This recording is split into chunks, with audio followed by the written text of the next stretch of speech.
Hey guys, today we're changing the spark plugs on a 2008 Suzuki XL7. This is a 6-cylinder. We'll start by taking this wire off. Suzuki decided to put the bundle of wires that go to the ECM and fuse box right above the spark plugs. So, if you can see right here, this is where it plugs in. Be gentle with it. Whoever worked on this before me did some damage. So, disconnect that, then you'll have some play with it. Some people say to disconnect this as well, but that's going to be a lot of hassle. So, I'm just going to be very gentle and move it around. Next, you'll want to disconnect these. There's a little plastic piece that you have to disconnect from. It's like a double lock. It goes over this inside that hole, and you have to press down on that, pull it out, then press down on this tab, and then it comes out. This does not have any of them on it. I don't know why. There's some back here, so these probably were never even touched, but you can see how it works.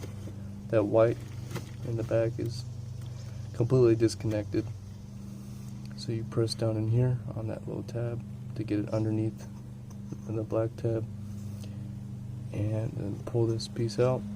I'll try to do one on video because I know some of you are actually going through these videos right now trying to figure out how to take that off without breaking it, and that's completely understandable. Once you do that, there's a 10mm bolt on the coil. You take that off. I'm using a 6-inch extension with a 10mm deep socket, and I'm trying out the fancy Milwaukee 3/8 impact ratchet, and it's pretty good. Takes the whole bolt out in about 1 second. So once we have it visible down there, a lot of people don't do this and they say don't do it, but it does absolutely nothing wrong to it, and some of you guys will comment and say it does, but what I do is I spray lubrication down in there. I'm using a PB blaster, and that helps with any rust that might have started. Just a little bit. It'll also help when the coil goes back over it. So I got these two out first, and I'll work on these, and then we'll deal with that one because I don't want all this dirt falling down in there. Now, this is going to be tricky because a lot of people aren't going to have a long enough spark plug socket that will fit over these spark plugs. These aren't your typical spark plugs. They are longer, thus the rubber boot on that socket that's supposed to suction out it probably won't fit over it. I think mine does, but I know a lot of them don't.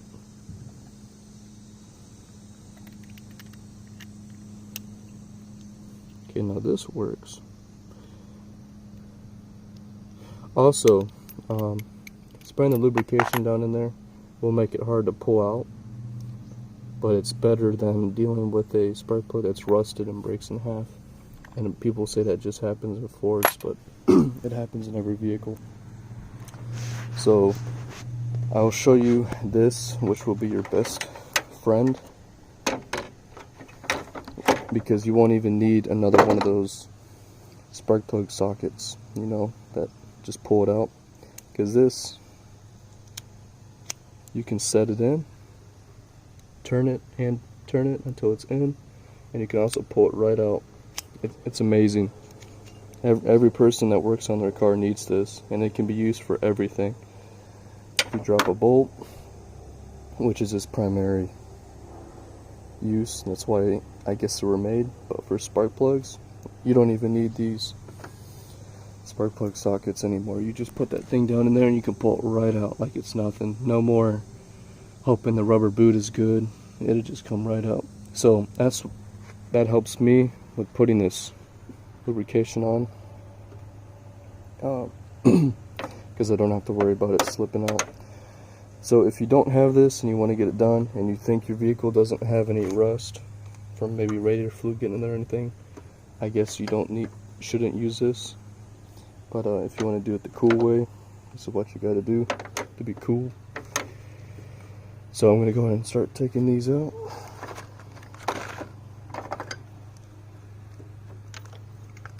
So I don't even have to make sure it fits over the boot perfectly. And then I'm going to use this ratchet right here.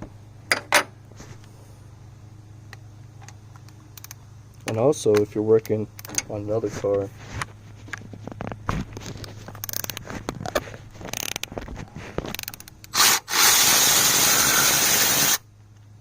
it's already out. And forgive my camera skills.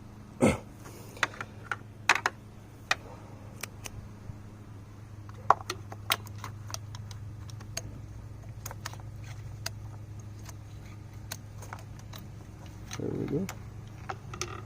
Boom, just like that. And these are actually pretty clean. A lot of these have a lot of rust intrusion. This has some. But overall, looks decent. But I don't know. Denso, that might have been.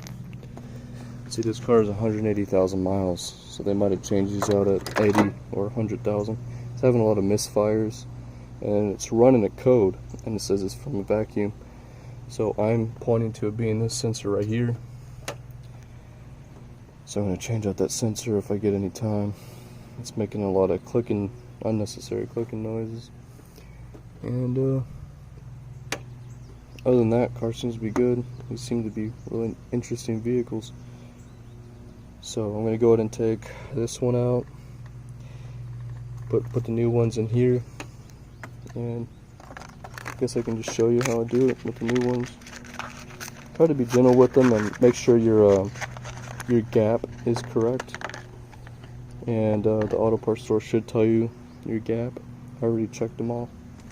They are all good.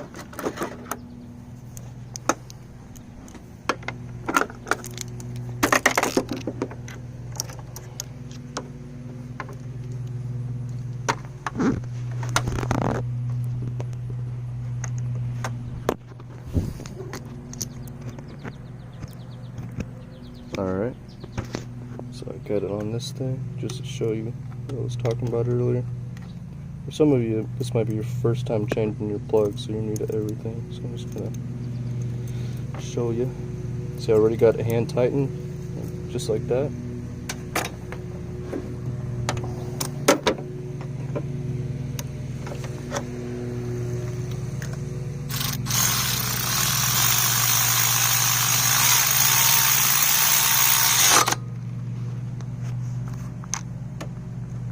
And just give it a little hand tighten. Nothing super hard. I'd say like 15 pounds with a foot length. So right here, pull 15 pounds. Since you don't have if you don't have a torque ratchet, and if you do, I guess you have to look up the specific specs. As long as you got it really tight,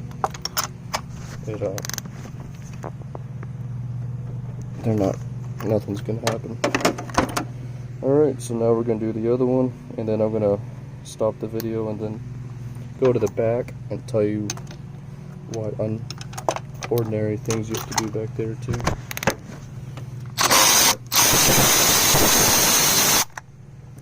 So, see you guys in a few minutes. Alright, so I got the back ones in, all three went in easy. Once you remove that, it's very open.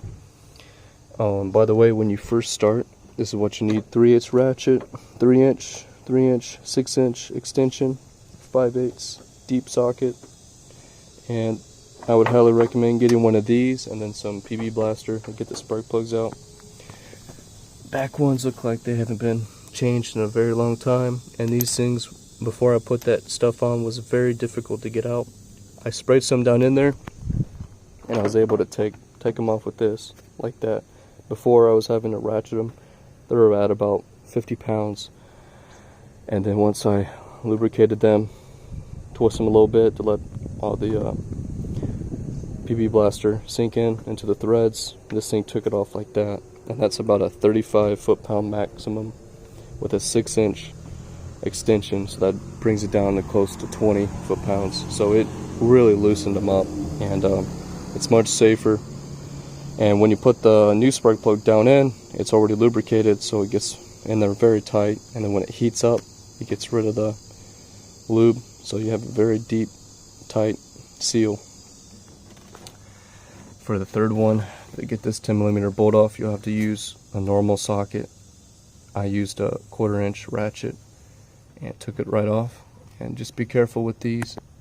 Remember, you press down on this middle tab. Let's see if I can find one that didn't break. There we go. See the middle tab? See how it has that little lock piece in it? Little lock. You just have to slides in under here.